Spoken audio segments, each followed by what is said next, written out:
இந்த கொஸ்டினை பாருங்க. A1 B2 C3 Z26 என எடுத்துக்கொண்டால் RJPL NNLP. ஓகேவா? இது எனக்கு இதோட தொடர்புடையது. அப்ப அதே மாதிரி YAWC எனக்கு எதோட தொடர்புடையது. ஓகேவா? ஸோ நீங்க வெறுமனே எழுத்தை பார்த்தோம் அப்படின்னா ஒரு கான்செப்ட் கொண்டு வர முடியாது. அப்ப என்ன பண்ணலாம்? நம்பர்ஸை போடுங்க.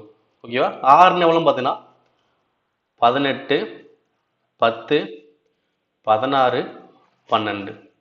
ஓகேங்களா? ஸோ இங்க இருக்கு ஃபுல் அனைத்து நம்பர் போட்டு அதே மாதிரி இங்கிட்டு என்னன்னா 14 14 12 16.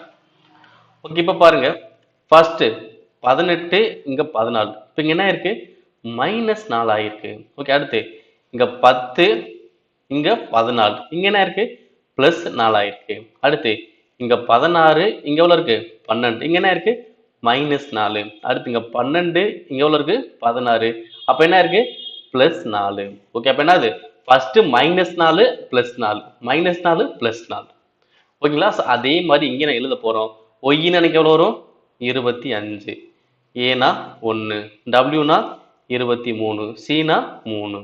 ஓகேவா? இப்ப என்ன பண்ண போறோம்? ஃபர்ஸ்ட் 4 குறைக்கணும். அப்ப ஃபர்ஸ்ட் 4 குறைக்கணும், அடுத்து 4 கூட்டணும், 4 குறைக்கணும், 4 கூட்டணும். ஓகே, இப்ப 4 குறையும். 25 4 போச்சுனா 21. அடுத்து 1 4 கூட்டினா 5, 23 4 போச்சுனா 19, 3 4 கூட்டினா 7. ஓகே, அப்ப இந்த நம்பர்ஸ்க்கு எழுத போட்டுடலாமா? 21 என்ன வரும்? U, 5னா E, 19னா S, 7னா G. அப்ப ஆன்சர் என்னது? UESG. ஸோ ஆன்சர் எது வரும் பார்த்தீங்கன்னா ஆப்ஷன் ஏ. ஓகேங்களா? அவ்வளவுதான். ரொம்ப ரொம்ப சிம்பிள். நீங்க என்ன பண்ணோம்?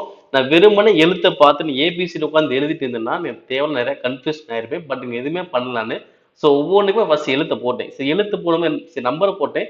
ஸோ நம்பர் போடும்போது என்ன பார்த்தீங்கன்னா ஸோ ஈஸியாக ஒரு கான்செப்ட் பிடிச்சிட்டேன். ஓகேவா? ஏன்னா ஃபர்ஸ்ட் 4 குறைச்சாங்க, அடுத்து 4 கூட்டுறாங்க, 4 குறைக்கிறாங்க, 4 கூட்டுறாங்க. ஸோ அதே மாதிரி ஃபர்ஸ்ட் 4 குறைக்கணும், 4 கூட்டணும், 4 குறைக்கணும், 4 கூட்டணும். சிம்பிளா ஆன்சர் முடிஞ்சு. அவ்வளவுதான்ப்பா. ஓகேங்களா?